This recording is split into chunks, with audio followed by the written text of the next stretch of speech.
یہ کہتے ہیں کہ جی روح کا اسلام میں کیا تصور ہے، اور دوسری بات یہ کہ صرف مسلمان ہی جنت میں جائیں گے، اسلام اس حوالے سے کیا کہتا ہے؟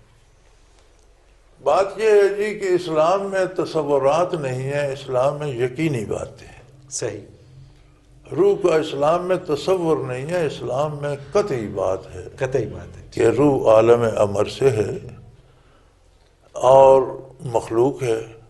اب عالم امر سے اسے کس طرح پیدا کیا گیا؟ چونکہ عالم امر جو ہے وہ عالم خلق سے بالا تر ہے، تو یہ بڑا مشکل سوال تھا جو یہود مدینہ نے اہل مکہ کو سکھایا کہ آپ صلی اللہ علیہ وسلم پر یہ سوال کریں۔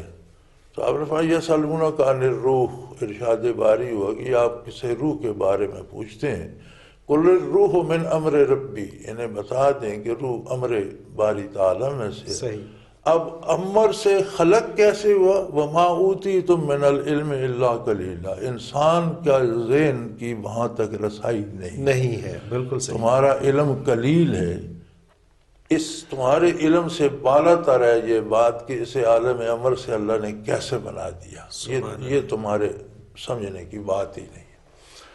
تو روح کا تصور نہیں، اسلام میں روح کی یقینی بات ہے کہ یہ عالم امر کی مخلوق ہے، اللہ نے اسے انسانی بدن میں بھیجا، اور اصل انسان ہے ہی روح، یہ بدن جو ہے یہ تو اس کا لباس ہے یا ایک آلہ ہے جس سے وہ دنیا کے کام کرتا ہے، یہ دنیا کا رہتا ہے۔ بالکل صحیح۔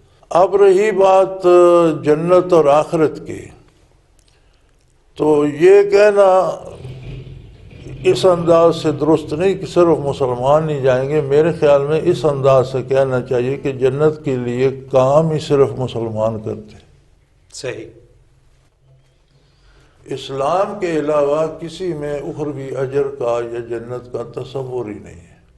صحیح، ایک بات، جو ادیان سابقہ ہیں جیسے یہود ہیں، نصارہ ہیں، تو ان کے جو حقیقی دین تھا اس میں تو جنت دوزخ کا تصور تھا، لیکن انہوں نے وہ تصور تو رکھا ہوا ہے، وہ کام چھوڑ دیے ہیں جو جنت کے لیے چاہیے تھے، دین بدل دیا، کتابوں میں تحریف کر دی، خواہشات کے پیروکار بن گئے۔ تو جب آپ اپنی مرضی سے کریں گے تو وہ تو اسلام نہیں ہوگا۔ صحیح، صحیح، تو کافر جو کچھ بھی کرتا ہے جب وہ آخرت کا قائل ہی نہیں تو آخرت کے لیے کیوں کرے گا؟